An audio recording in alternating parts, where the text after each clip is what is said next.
checking out this video. Don't forget, like and subscribe. They did an interview on What's Your Story with Stephanie McMahon. And he did say, well, first he was asked, like, why did you take your gloves off, almost put them on the mat, and then put them back on? Because that was the big question that everybody had. I think most people thought that was going to be his retirement match. But when he put those gloves back on afterwards, I think that had a lot of people speculating that it ain't the end for AJ. So he was asked, and he said, and I quote, are you ready for this? When he was asked, why did you put your gloves back on? He said, let me guess. Someone needed a prostate exam. He said, I don't know. I don't know, he said. That was his answer.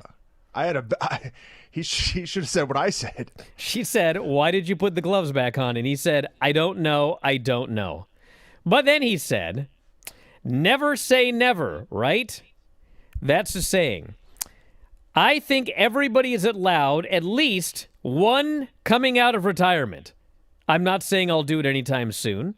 I mean, what if my son wrestles? The opportunity to tag with him once, you never know. There'll be a time when the gloves never go back on. It may be now, but we'll see. He said his second oldest son is interested in pursuing a career in wrestling and is training with him for the possibility.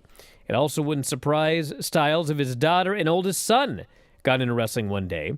Of his 4 children, Styles' youngest son is the only one who hasn't shown any interest in sports.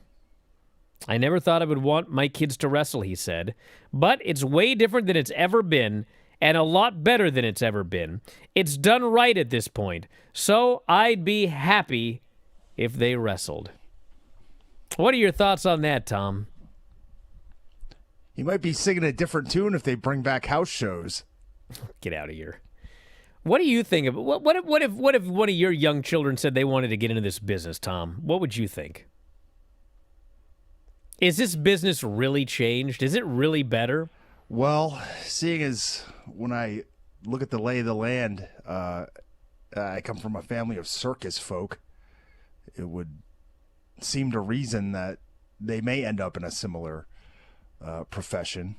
You know, my wife was a performer, her family, gymnasts, performers, me, I'm a moron. The question was more, would you approve of this, Tom? Would you think this was a good decision in 2026 to get into this wrestling business? Oh, absolutely not. Okay. Terrible decision. There's so many more things you could do that aren't going to wear on you physically, mentally, emotionally. But you know what? Wrestling's cooler than all of them. That's the issue. That is an issue. As much as it pains me to say it, it's a lot of fun to get in there and tell people you get paid to wrestle around with your friends half naked for their enjoyment. Now, what about John Cena? You think he's ever wrestling again? No. I don't think so either. I'm pretty much 100% on that one. AJ, I expect him back at any point now.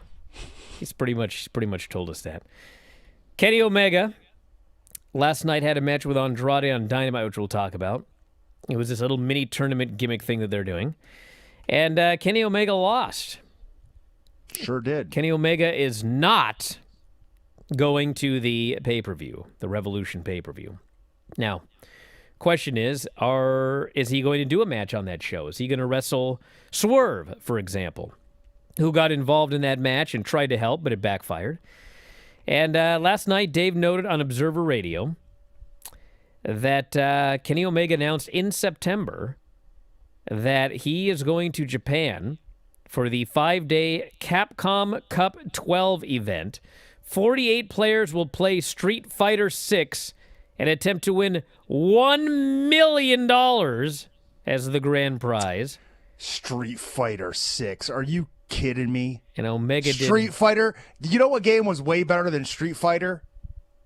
You remember Dead or Alive? No. Do you remember that one? I don't. This is after my time. That one was a fantastic fighting game. Wow. Voluptuous vixens fighting each other. They even came out with a spin-off volleyball game. Dead or Alive beach volleyball. Dead or Alive beach volleyball. I was probably one of the 69 gooners on the planet who purchased that game back in the mid-2000s, but... Thank you for watching. Make sure you subscribe to the channel and click that notify button, and you'll never miss a video again.